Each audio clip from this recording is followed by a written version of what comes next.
Hi everyone, welcome back to another episode of Editing Basics. In this video, we will be learning how we can blur background using Picsart. Picsart offers several ways to blur your background, giving you control over the intensity and area of the blur. So here's how you do it.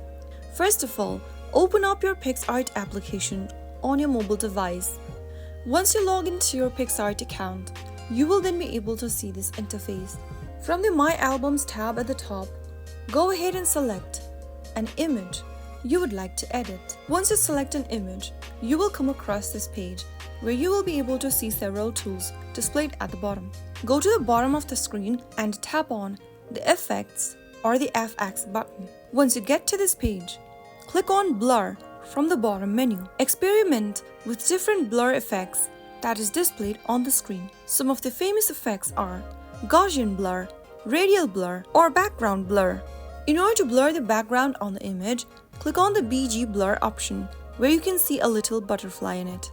Wait for a few seconds and you will notice that your background has now been blurred on the image. To fine-tune your blur effect or to increase or decrease the intensity of your blur, click on the BG blur option once again and you can then go ahead and increase the intensity by dragging the first circle right under intensity.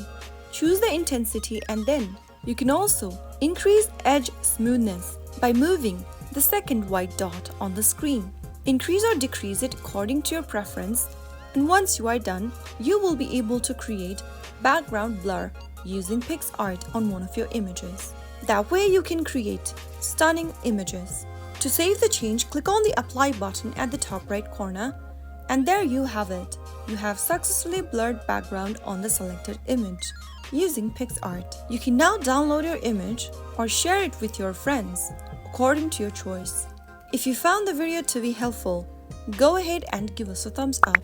Don't forget to subscribe to our channel by hitting the subscribe button. Press the bell icon so that you'll never miss another upcoming upload from us. I will be back again in the next video. Thank you for watching.